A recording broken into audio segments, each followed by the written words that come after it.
Hey, this is Seagrove. It is 1 a.m. I'm old, and we're doing a meta forecast. I'm joined by Russell LaParre and Alex Charmander McNeil. If you guys would introduce yourselves, and we'll get into it. So, Russ, go ahead. I'm Russell LaParre. I've been in here plenty of times. I have my own dumb hot takes. I think I test a lot of roguish ideas more extensively than a lot of people tend to do. And I got my invite this year, and that was the fourth year in a row or something. I've been playing for 5 years. Nice. Alex, go ahead. Hey, what's up? I've been on here a couple times now. I'm a player from the Bay Area. I've been playing for 10 years now. I think I actually just hit my 10th year last month. Nice. But I haven't been playing as seriously and traveling as much until the last couple years now, and it's gone pretty well. You've had some good finishes. Tell us about those finishes. Just overall or this year? Last couple years. What's that? Last couple years. Last couple years? Last year, I had 360 points from Cups. That's first and second every quarter. I got top 8 at the Portland Regionals this year with Grandpa Garb. I think I was first seed. I was first seed going into day 2 at Worlds. Last year in Anaheim, I got top 64. Nice. And then I've got a lot of decent finishes at big tournaments overall. I have some top 8s in the past, the regionals. Nothing anyone wants to hear about right now. All right, great. So, Santa Clara first. I don't even know how to say it. Santa Clara first regional, the new standard. So much hype around Charizard. First of all, how much will Charizard be played? Will it be the most played deck, the third most played deck? Alex, what do you think? Not 100% sure anymore, honestly. I thought it was going to be everywhere and everyone was going to be playing it. It got hyped up so much. The price of the thing just shot up $40-$50. It was all over the place. There was a buyout. And now, in the last few days, in the last week or so, I'm not sure. I think that it will be heavily played. I think there's a couple different variants, and I'm not sure which one's going to be more popular. We'll see. But I do... you're going to have to expect it. It's going to be there. Yeah. People are going to bring it. You're going to hit it probably at some point. I just don't know if it's going to be as dominant or as popular, I guess, as I originally thought it would. One interesting thing about that is I think Rainbow Rares were $250. Nuts. A pop, yeah. I wonder if the price point, they're $40 for the regular arts, is going to keep their numbers down. But at the same time, if they're that high, there must be a lot of people buying them, but maybe they're collectors. I don't know. Russ, what do you think about the numbers of the deck? Most played deck by far. Okay. Do you think it deserves that level of play? Deserving of its popularity in Yes, the current thank you. ranking? Yeah, I think so. Is that good? It's not that good. It's good, but it's not it's an updated Ho-Oh version. Yeah. It honestly doesn't take that much skill to play. It's fun. It's Charizard. People are getting to the point where they're at the end of the season, and there's people that are in the 320s. They're I gotta top this event. Or the people in the 200s that are just going because they're out west anyway. They're I'm just gonna play Charizard because it's fun. Yeah. And then the people who are they want to get their invite, but they're not close anymore, so they convince themselves they're gonna go brainless because they don't care anymore, even though they kind of care. So that way Charizard can carry them in day 2. Right. Those people are gonna be playing Charizard, and I fully support that logic. Yeah, I respect it. Yeah, I can respect that. They're I don't care anymore, and then they make day 2. They're yo, I told y'all, I'm nasty. I'm nasty. There's no travel enough. Alex, what do you think about Charizard? Is that good? It's good. I mean, it's like anything else. It has its weaknesses. There's matchups that are going to be hard for it. I don't think it's fair to say it's impossible. It's unbeatable. That's not really reasonable. But no, it's good, and I think like the big thing that a lot of people will bring people to it is that it's not too hard to be good with it. Right. It's just easy enough to be really good with it that's going to entice a lot of people, and people who, like Wes said, kind of want to shut their brain off a little bit. You kind of can shut your brain off a little bit depending on how you built it in your list, and still do pretty decently well with it. Right. So it's not a bad deck if you just like, hey, I just want something that it's not going to be, pain in the butt to play all day, and it's got a shot at getting me into at least a day 2. Yeah. So you see a few different versions. There's the one with Salazzle and the one without. The Salazzle one is just drawing extra cards. That seems to be doing pretty well in testing. Which versions do you all like? Clean one. Is that for me or is that for Russ? Both. What do you mean by the clean one, Russ? Like, no, there's one with Salazzle, and I think that's okay. There's another one without Salazzle, the Kiawe Japanese one I got first. People are just kind of building super close to that. There's a greens one that I tested with a student today. I seen that. And I gotta be honest, I really liked it. Yeah. And I'm pretty sure it's because we have like I don't know, it's super teched out, and I think it adds like a different form of like how Charizard can be built and get more it gets more utility out of it. Right. I'll be honest, I'm not that big of a fan. Like, I like Salazzle. I'm just not a fan of the deck in general. It's not my. It's not even I have a play style. It's like I just don't like looking at red cards all day. I don't like fire. Yeah. It's not my thing. So, Alex, which version are you liking? I like the greens one. I honestly like. I don't like the Salazzle one personally. Okay. I don't really like it. I like the green one, the greens one more than like the one with Kukui. Not Kukui. What is it? Kiawe. Sorry. I like the greens one more than the Kiawe one, but I don't know. It's going to come down to personal preference, I think. Yeah. A bit. So people have been hyping a few cards to counter it. Dugong is the one I've probably heard the most about. Heard some about White Kyurem, and there was one other water Pokemon I was seeing. Frost Rotom. Mm-hmm. So, what do you guys think about those as counters, Alex? Sorry, and Slowking. Sorry, Slowking. There you go. Yeah, that's what it was. I hadn't heard of Frost Rotom. Yeah. Okay. Frost. Well, I mean, I don't even know what people are putting Frost Rotom in. Are they just putting it in decks that run counter energy? Wheezing, baby. Best deck. I don't know. I have to put more thought into that. I feel like you would just outrage through that and just attach 2 energy and stay out of range. We can have this. We can talk about it later. Dugong is kind of neat because it has some utility against other decks where you can do against Zork. You can knock out 2 Zoras. That's pretty potent. I don't personally think that Dugong is enough against Charizard because even with a choice band, you're hitting 180. It's not enough. Even with Kukui, it's 220. It's still not enough. And I think you really need to one-shot it. I think you need to set up bigger plays, I guess, than with Dugong. I think Slowking is a little bit better, specifically at hard countering Charizard, but it doesn't have as much utility in other matchups. So it really comes down to, are you just countering Charizard, or do you want this to do other stuff too? And I don't know. I mean, how much of a threat do you think it is, and how much of a threat do you think the other stuff is what's going to come down to, I guess.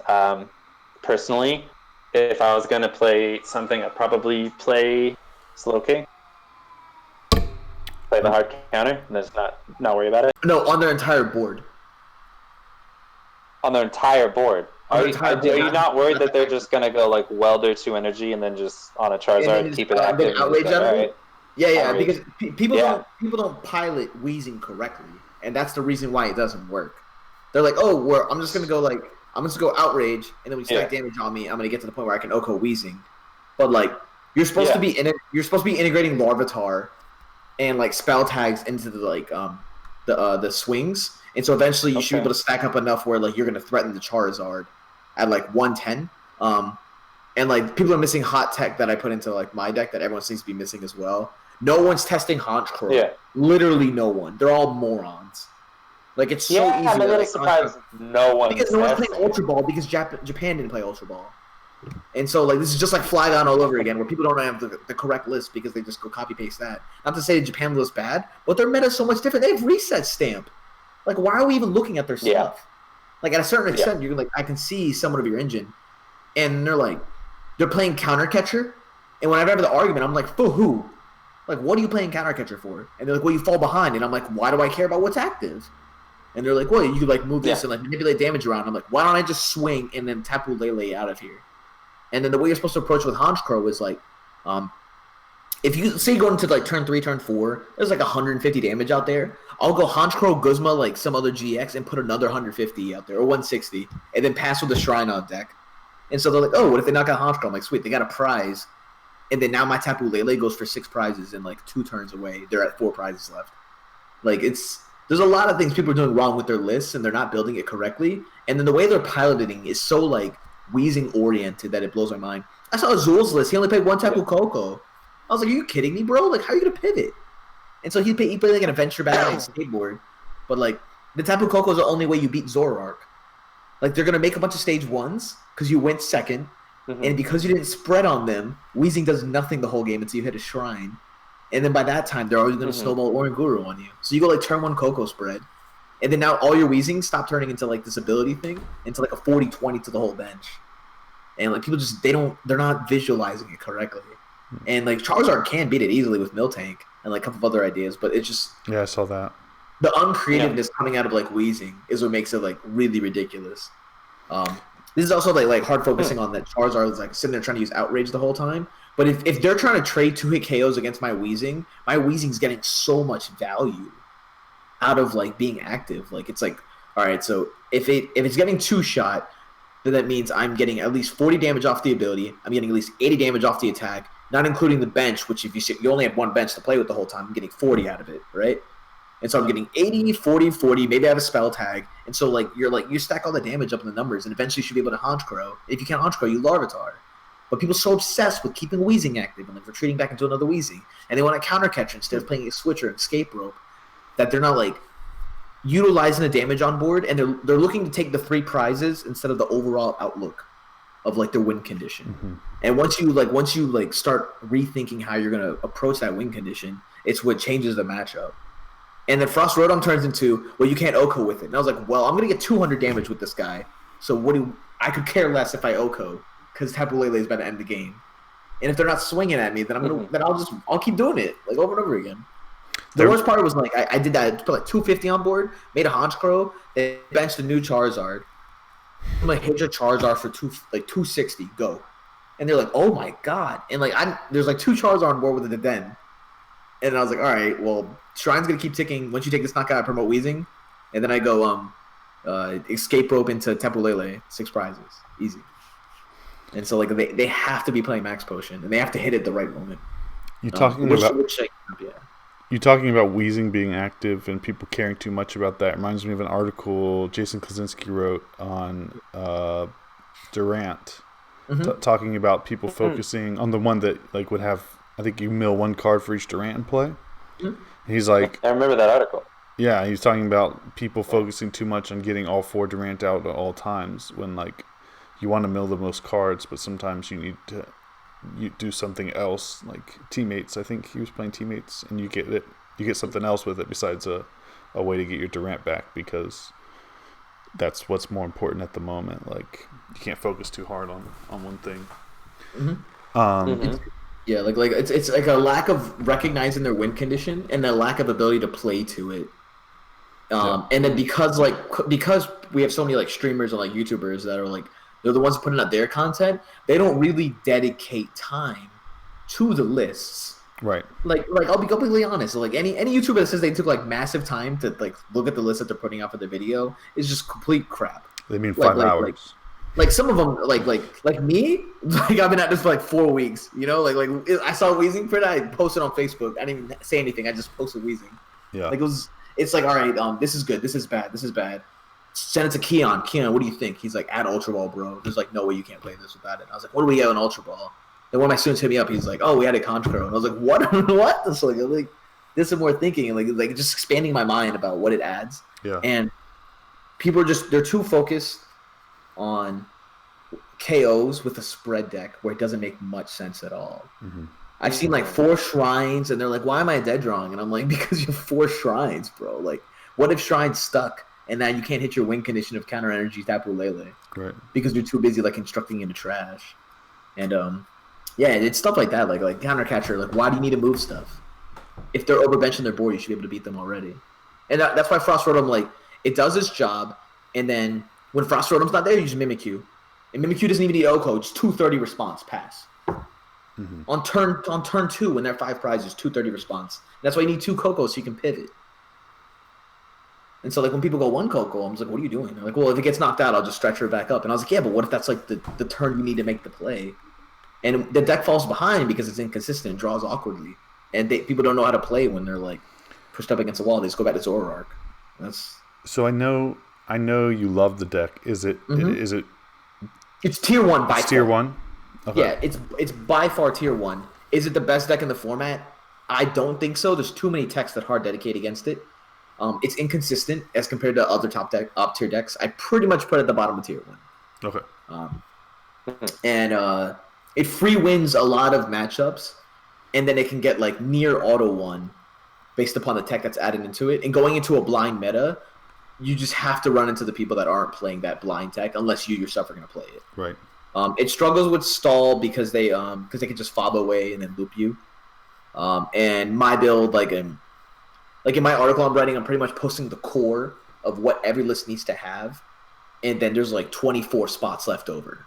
And then I'm like, all right, like literally, here's what you can integrate in and out. A 1-1 line of this. If you don't like this, if you want to counter this, play Persian. Persian dumps all their Acerola and then their energy removal and dumps it all out. You can dump all their energy before they get it on Guru. If they put it on Guru, you have to like switch your gameplay to targeting down the Guru, and then you Persian away their stretchers and like recovery cards to put it back. And so like, there's a whole bunch of things like you need to like start manipulating and force them to use it next turn. It's wonky, and I do think the deck's super super good. I think it's not getting enough recognition, and if it is, people just say Mew responds to it, but Mew auto losses to spell tag. Like if you hit into me, I'm just gonna be like Wheezing take 10, spell tag 40 it, and then into your turn like hit it for 10. Yeah, that's why I lost them when I played against it. That's the reason I lost was the spell tag. Mm-hmm. Do you think you were playing it efficiently, like where you had a small bench? Like the reason why I think the whole small bench idea is kind of tossed out is because like a lack of heal options, except done through Miltank, spell tag, and then the backup of Larvitar, Mimikyu, or any other counter energy attack you have for that particular matchup. Right. And there's like 4 different ways to build the deck that I think are all super strong.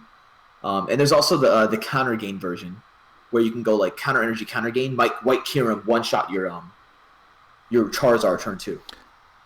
Yeah. Did you guys do that? Yeah, like so the counter gain takes off the 3rd energy attachment. And Yeah. I've been playing straight White Kyurem for a little bit. Mm-hmm. Yeah, so like the same concept. And then they're like, well, what if you go into a non-Charizard matchup? Well, White Kyurem hits for like 160. Yeah. And that's like amazing value. Yep. And then you're like, but it's not an OHKO, and it's like, but you're playing spread. Like all I care about is spreading that. Like the OHKO isn't really like what I'm looking to do here. So the deck's certainly good. I would definitely give it credit and respect. Would I attack against it? No, because I kind of want to make day 2 with it. The mirror match isn't all that skillful, but like you could beat the mirror match with your own Mew. Mr. Mime helps block off Acerola. Mm-hmm. There's a bunch of weird things going on with it. Alex, what do you think about Pika-Rom in this meta? That's something that I've tested a bit with my testing group. It's not what it was. It's not as strong. I think Mew pretty much is mostly responsible for that. But it's not bad either. Like, it did get some new stuff. It's got Dedenne. It's got electromagnetic radar. Is that right? I don't know. It's got that now. So it's actually, like, it's consistent. It's not that bad of a deck. It's consistent. It still hits big numbers. If your opponent doesn't have a Mew out, you can Tag Bolt. You can still Tag Bolt. And Tag Bolt's still a great attack. That's a huge damage. You have a bunch of modifiers. Right. I think it just needs to be built a little differently. It needs to kind of prepare for, like, some new counters, new harder counters. But I don't think it's a bad deck. It's just not the strongest deck right now. Russ, do you like Blacephalon GX or Baby Blacephalon better? Baby Blacephalon is one of the worst decks to come out of this set. Really? And the fact that it got hype was beyond me. I have no idea what hyped it up. Is it too inconsistent? Yeah, it's just bad. Like every other deck when they function with like a quad deck or like a big basic, it's a big basic, not a 120 little. Depending on like welder and like energy to be on your hand and wishful baton, like a whole bunch of awkward stuff to make it weird. Right. I don't know. The field blow. It falls to everything. I just don't think it's good. It falls to itself a lot of games. Yeah. Blacephalon GX better, 1000%. I still have Blacephalon GX in tier 1. Really? So what is your tier 1? I agree with that. Easing, Zapdos Beast, Blacephalon GX, and I think there's like something else that I put in there. Zoroark, I hate losing to Let Loose when I play Zoroark. It's so frustrating. Right. And there's so many like little working pieces. And now I'm about to play Slowking. Like, come on, play Slowking. Like, what if I don't see a Charizard all day? I was that one guy that didn't hit it. You can still see Plume, and they're gonna like do stupid stuff, remove all your energy. Triple Acceleration energy is decent. I don't know. Maybe Persian's enough. I'll be honest. I haven't tested Zoroark enough to like respect it. And then everyone that plays against me while I'm playing Weezing, I just Larvitar them and kick them in the chest. Right. It's really like not even a big of a problem unless they're really, really smart and they go for like a Ranguru, Enhanced Hammer, Faba Loop me, like they're playing Zoro Control or something. You know, like it's not too bad. But I think Zapdos Beast got super strong. That's what I wanted to talk about. I think Alex, you were saying the same thing. Still easily tier 1. Yeah. I think Zapdos Beast is good. I think it's a good deck right now. I think it was good before, and I think it's still good. It's a good deck. Is it better? Yeah, it's right where it should be. It's always been. Yeah, I kind of like. I think Russ kind of summed that up. But yeah, it's right where it should be. Like, I don't know if it's better. Like, it just never stopped being good. Yeah. It was good before, and it's just still good. It got a couple new things. Like, it's got Mew now, stuff like that. Yeah, it got Mr. Mime to stop the Acerola loops against it. Like, you got Mr. Mime, yeah. Mm-hmm. There's just like a bunch of little niche techs that you can add that are good. It's a good deck. Yeah. Auto loses Weezing. Yeah. It's pretty. Weezing matchup's pretty bad. Yeah, it's like 80-20. I haven't tested that matchup, but my friend Cameron, shout out to my friend Cameron, he told me if I mentioned him, I gotta shut him out. I think he hit me up. It was like earlier today, maybe it was yesterday. I think it was earlier today, and he was just saying like, "Nah, this matchup is bad. It's not good." Can you imagine burning like? I personally haven't played it, but I take his word for it. Can you imagine? Yeah, I can conceptualize it. I don't need to like play hours and hours in that matchup. I can conceptualize like, yeah, Weezing's not good. Yeah. Double electropowder Weezing, spell tag damage. No, stop. Yeah, that's rough. Yeah. So, Russ, I've been wanting to ask you this for some time. Sure. One of my favorite articles that you guys have had recently was a while ago, but I keep going back to it. Empoleon Swampert, which seems like it'd be good against Charizard. Very good.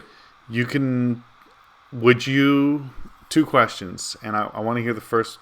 I want this one answered first. Would you take out Ninetales for Jirachi in that? We did, and I'm still uncertain if I like it. Okay. Is it what tier is it? Is my second question. Oh, top of tier 2. Oh, good. Yeah, that's what I thought. Just because I always respected it a little bit more than I think everyone else get it credit for. You Yeah. still lose to Let Loose, and that's like that's why I want to play Jirachi. Incredibly frustrating. Like Jirachi you need to instantly draw into your Lily. Yeah. Brooklets you need to see Brooklets and like your entire board early. I've been testing this new idea with greens, so like Jirachi is not awful. I'll be honest, the first time when I was reading Zapdos, I was like, oh, Empoleon Folds had its time. And then I saw that it didn't do weakness, and I was like, oh, we're in there, boys. Yeah. So, I'm hoping. I think now that Pika-Rom's taking a step back, Empoleon has a chance to resurface. Yeah. It definitely dumpsters every other non-GX deck. Like, with no problem at all. Like, nothing can keep up with this deck once it gets going. Right. In terms of, like, a stage 1. Weezing will get stomped. It can't take just like this constant like swing. And then if I was worried about Weezing, I would like add in a max potion and just not care about the day, you know. Yeah. It's super strong. I think it's good. It got Acerola counters in Mew. You can greens now, but like I'm struggling to find the correct engine for it, and I'm 100% playing Weezing at NAIC. Right. So I haven't given too much time, but green seems really good to go get candies. Yeah. And like any other options, but as soon as I get Swamperts established, I need multiple on board.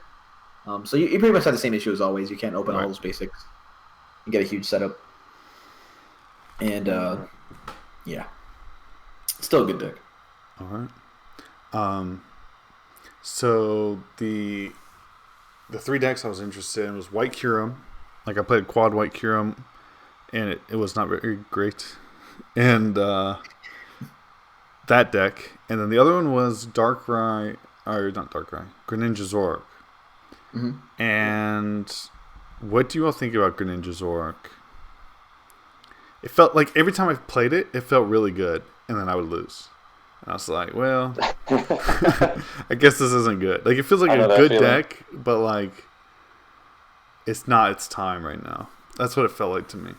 Like this has potential. Like it's probably gonna be good and expanded, but it felt like in standard. Like I was always doing all right. It was running pretty well. I was getting energies on the board, but it just like wouldn't be quite enough damage, and then I would lose in the end. You Incineroar, right? I did not play Incineroar. Greninja. All right, I wouldn't play it. I haven't played it without Incineroar. Yeah. You just lose to Charizard. There's a reason why Charizard's good. Yeah, that's why I lost. Yeah, they go like Yahweh, and you're like, oh, I'm gonna throw some energy out here. Goes with KO. Like, uh-oh. Yep. Max Potion Welder. No. Yeah, it's pretty bad. Yeah. Okay. That's it. Like it's hit by collateral damage by the fact that Charizard's such a beefy. Charizard's like a next level rush, Ho-Oh, and it doesn't have Guardy EX to regulate it. That's how I pretty much view Charizard's fit in this meta. Is back when Ho-Oh was played, everyone's like, just dodge Guardy and you'll do good. And sometimes people did that. But now that there's no Guardy here, it's like, all right, everyone just start playing water. And Water's not as good, though. It's just not as good. No. There's no water deck that's even comparable to like how good Guardy was at any point. Right. Like you're not gonna if you're gonna play Quag, like you're still gonna have a really bad day. You might hit like a Charizard or two and be like, great, I have a chance in this. And even in my testing group, we were testing it, and even Charizard was still able to beat Quag sometimes, especially if they ran Marshadow, because it's just bricked out. Quag would just be like, oh, fold, turn 1, I've got nothing. And then like you hit Zork, Zork's gonna usually beat you. I mean, you can run like Onyx and stuff and figure it out, but like they're gonna outspeed you, they're gonna outdraw you, they're gonna hit the right numbers, they're gonna field blower your wishful batons. I mean, there's just like so many other things. Weezing probably beats that. I haven't tested that matchup, but Russ, you probably know, and I feel confident that I'm right in that. I don't know. Cocoa spread. It's just you're just not. Yeah, you use Cocoa spread once, and then you just wheezing, and then they're like, So. There isn't a single like water focused deck that I feel confident for like the whole tournament. Except for Swampert and Empoleon, yeah. Yeah. Nothing like losing yourself because you get let loose to trash. Yeah. Yeah.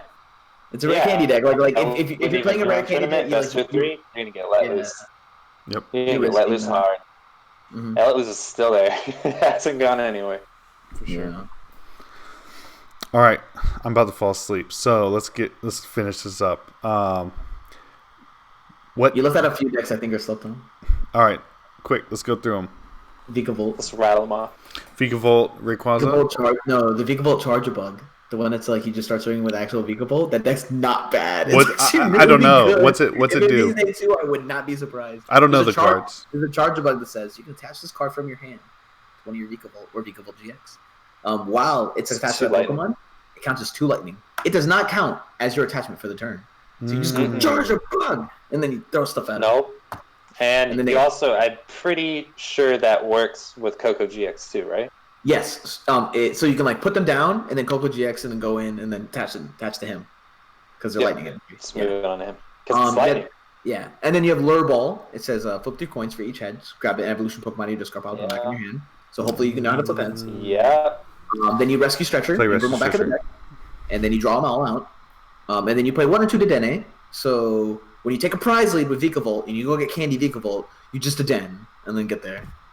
And it's not bad. Like, it's actually a pretty good deck. The attacking Vika-Volt does 120, and if you discard all lightning energy attached to it, which means you discard 2 Charge-a-Bug, you do it 100 damage. How much damage more? Yeah, 100 more. So there's 220, ban 250. You could Kui, and then you also play Shrine. Yeah, you Shrine, and that's how you beat Charizard. He has some big numbers. My friend Carl's been playing it, and he swears by it. I personally haven't tested it, but okay. Yeah, me and him are actually talking about the list, and then he's posting the article on someone's PC tomorrow. Awesome. Yeah, but like in general, when I was thinking about it, I was like, this is like seems like a super good deck. You're running the risk of playing rare candy and getting let loose. So yeah, that's the big issue. Awesome. Any other ones, or Alex? Do you have any other ones? Either of you? Man, I just feel like there's like a million decks in the back of my head, but I don't know how many of them are actually any good. I think that maybe it's worth mentioning Malamar. I still think it's good. It's just consistent. I was considering it for a while, thinking like this is just like a consistent deck. It can knock out a Charizard, Ultra Malamar. Like it has what it needs to function reliably well in a tournament setting, a long tournament setting as a deck. It just has the stuff. It's got options. It's got different techs that you can consider. It's flexible enough, and it like I said, it's consistent, especially with Jirachi now. So like, I mean, I feel like it deserves mentioning. I'm glad we brought up Blacephalon because I still think Blacephalon's pretty good. Yeah, I don't know about stall stuff. I've never really been like one to play much stall. I don't like it. I don't like it's bad. I just don't want to play it. I don't enjoy it. I want to play an entire day of Regigigas in front of me. But like, I don't think it's necessarily bad. But like, I don't know if it's really a great choice either, because I'm thinking Charizard, Kiawe, boom. There's a bunch of energy. It's my first turn. Okay, Crushing Hammer, cool. All right, attach, Welder. I just feel like there's too many ways to attach energy right now, and to attach it really fast in the format that I wouldn't suggest playing. Right. Mill decks. I generally wouldn't. Other than that, there's a bunch of fringe stuff. I don't know. We covered a few, but you know, I consider them fringe. They're fringe in my mind. You know, the Haunch Crows and the Baby Blacephalon. It's not good. It's, I don't know. I like hit it with a Marshadow and it folds. I mean, I guess I shouldn't say it's not good. I had a lot of my friends were testing on Mother's Day.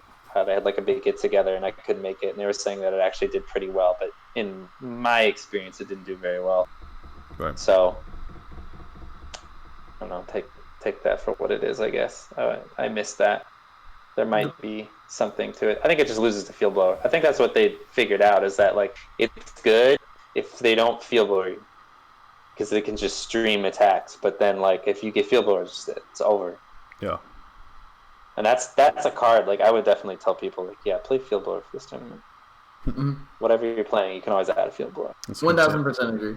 As someone who's playing like 3 spell tag games, just Play Field Blower. get it out of there. Get Play your Field Blower.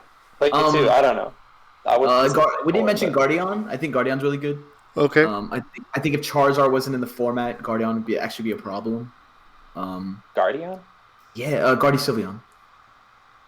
People are calling Guardian. I don't know. I tested that a little bit, and I think that it's a little too early for its time because every time I'm playing it, I'm like, dang, I really want to tag switch right now. Mm-hmm. That's pretty good. Really good tag switch. It's gonna be good. When's that out? It's bad now. No. I don't know what that means. What's tag switch? Russ? Oh, let me look it up. You want to take this one? No, go ahead. No? Okay. Tag switch is probably in our next set. It's out in Japan. It's an item, and I think it's moved 2 energies from one of your Pokemon to like one of your tag teams. Okay. I think I got that right. Unless it's from your tag team to one of your other guys. Move 2 energy from one of your tag team Pokemon to another one of your Pokemon. Yeah, from tag team to another one. So you can like do the Guardian attack, you attach an energy, boom, 2 energies on the bench, and then you can just be like, all right, tag switch. Where do I want it? And then you attack, and then you can move it again with the attack. That so it just really good. It gives you that turn 2 versatility to do whatever it is that you need to do and move your energy wherever you need. Just that one card.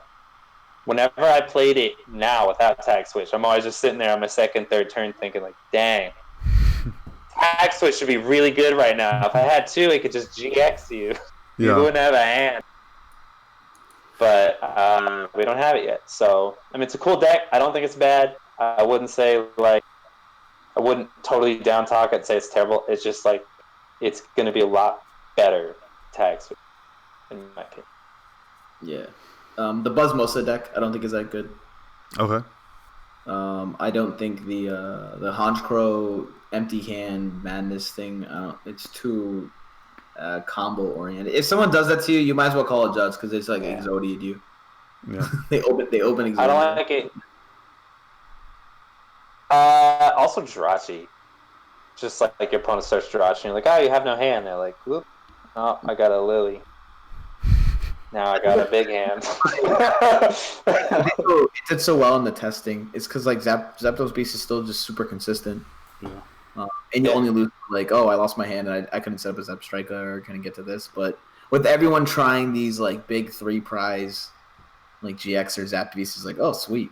Like free. You go against Charizard, they go first. They go Kiawe. Mm-hmm. Okay, I don't have a hand. I don't need a hand. Yeah.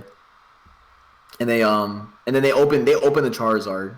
Like they have to Kiawe too. If like they don't hit like Nest Ball plus Charizard, they have to like attach to the back one. Yeah. And you're like, oh, that's fine. I'm just gonna Guzma and poke you for like 80, and then I hit a Shrine, see like like 90. And then Warlord's like, oh, 90's not that bad. And it's like, no, 90's pretty significant. I can get like Electro Power Choice Band, and now we're talking. Like it's not. It's too easy, I think, for the deck. Nihileo just destroys it. You just walk up and just kind of go like, bop. So, I still think Zappish is a force to be reckoned with. I think it should see play. People shouldn't be scared that scared of Weezing. That they wouldn't play it. Yeah, I like Weezing. I just don't trust people. But are you going to the tournament, Russ? That's why I'm giving everybody my best builds. Because I'm like, I don't care. Yeah, then you don't need to worry about Weezing. I'm not even playing at any of the regionals the rest of the season. I'm just playing at NAIC. So I'll see how the meta develops on its own. Cool. I honestly think we went over next to everything. Granbull. That's where you go. That's the last one. I've heard about Granbull. A lot of people jumped on it, and quite a few jumped back off. Yeah. I think Rahul released something on Granbull recently. I think. Red's Challenge made it good. Discard 2 cards and search for cards. You can attach Stealthy Hood to your Oranguru, so that way it gets around Alolan Muck. As hilarious as it is. Yes, you can do that. And then you can... Field Blower. Play Field Blower, everybody. Field Blower is still busted. And that's even for the next attack I was going to talk about. The Fairy Charm Lightning, you can play that. Yep. So like now Zapdos is just like... Oof. Well, it doesn't work on Zapdos. It only works on GX. GX, yes. It doesn't work on Zapdos, but Zapdos has a really hard time hitting 130 consistently. Like, it's not going to do that every turn. Right. Especially when it's getting popped for 160 back. Like, just take that. That's not a good price trade for Zapdos. Nah. But I don't think Granbull's bad. I did doubt it. About a week ago, I doubted it. And then now I saw it, and I was like, oh, I think it just still has a problem with the Alola Muck, which was a problem before. I mean, yeah, you can what's Stealth-Hood? What is it? I remember the Japanese version. What was the American? Yeah. Stealth-Hood. You can Stealthy Hood. Stealthy Hood, Field Blower, though, it's going to pop that. Like, if you play Field Blower and you play Alola Muck, you probably can win. You just need to make the right sequence of plays. What won the last standard event? It was Zapdos, right? Or no, it was What's that? It was Pika-Rom, wasn't it? Or was it? Did Jose win? No, it was the boy. It was the homie who won. Brazilian. We talking about the amazing player, like top 5. Yeah, Gustavo, there you go. Yeah, Gustavo won with Pika-Rom. Gustavo won the international, right? He won the Pika-Rom. Pika-Rom, and then second place was Zapdos. Yeah, so Pika-Rom was all over that tournament. Yeah, but no one had Gustavo's build. That was EUIC, right? Yeah. It's like the Pika-Rom box was so much better than the straight Pika-Rom. I've always been behind that. It was just super, super good. I'm happy Mew came out. I honestly, I did not like Pika-Rom running rampant as Thank God that's out. That's a good card too. The attack. Excuse me. That attack, I think people underestimate Mew's attack. It's really convenient. The 3-drop? To set stuff up. Yeah, the drop 3 is actually, for one colorless, that's really good. It is. It's a choice band. Need to it doesn't work with choice band. Yeah, it's super good. It places damage. I think this set has a lot more interesting stuff in it than people gave it credit for at initial looks. I'm happy everything that we're talking about is super cheap minus Charizard. Yeah. Every card's like 50 cents. Yeah. It's because everyone's buying for Charizards. That's why everything's cheap. Go crazy. Even Dedene's not bad. Or Weezing. Like Dedene's so good, and it's not that bad. It's like what, $15 or something like that. It was up to 25. Oh. At one point. I saw 25. I don't know what it's at now. I got one for 15 on eBay. So I don't know. I saw them when I did that. They were up at around 25, but I don't know what they're at. Okay, nice. Yeah. All right. So, what is the deck that if you're going to this tournament you don't want to lose to? Charizard. Weezing. I'm just saying that because Russ. Yeah. What do I not want to lose to? I don't want to lose to anything. I don't want to lose to Mill. I never want to lose to Mill. Yeah. That's fair. They have a problem with Charizard. A big problem. Charizard's so annoying to deal with for them. Yeah. And it has Let Loose in it. Charizard. It has so much in it. Dude. I'm not losing to Charizard. I'm not doing that. All right. Best deck you will not be playing. Weezing. I'm literally not going. If I went, I 100% play Weezing. The other deck that I would play if I went would be between Zapdos and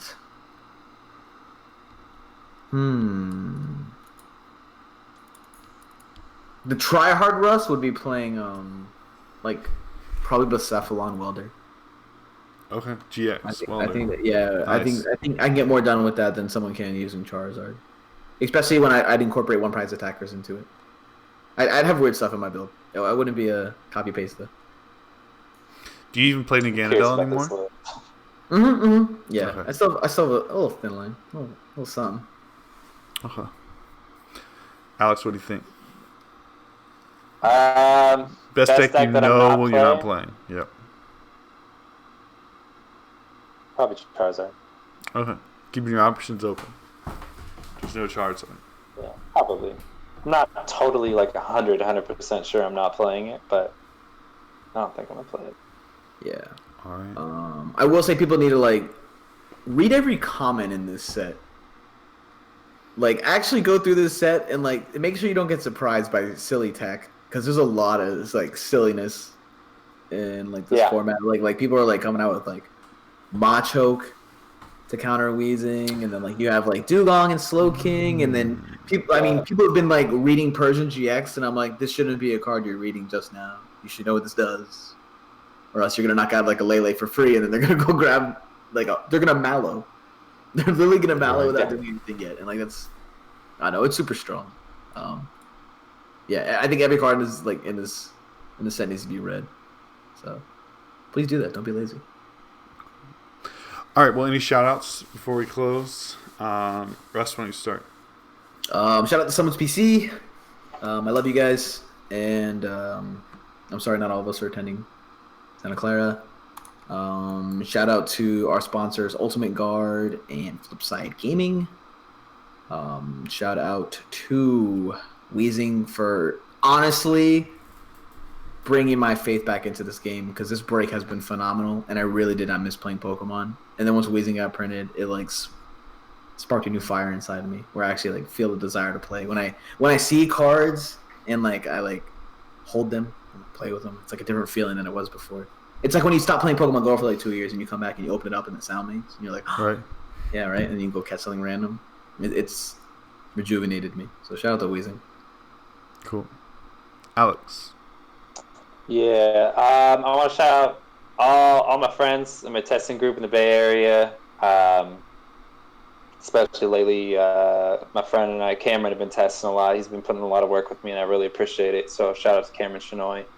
Shout out to everybody. I got friends up in Portland. Shout out to them. Shout out to my friend Carl. And I was do a shout out to my wife for being behind me 100% in this card game pursuit. So That's great. Shout out to her, and shout out to you for having me on here. Thank you. Yes, sir. Thanks for joining us. And contacting me about it. It's been good to have you on. You're a good guest. Thank you, guys. Thank you, everyone. Good luck in Santa Clara, and good night. Have a good night. Shout out to my patrons, Caleb Vance, Dan Nelson, Pokestats. Thank you guys so much. And Alex Haney and Daniel.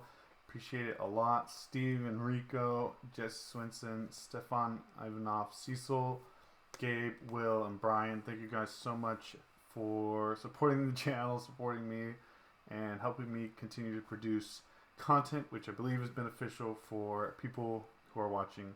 Thanks again. Peace out.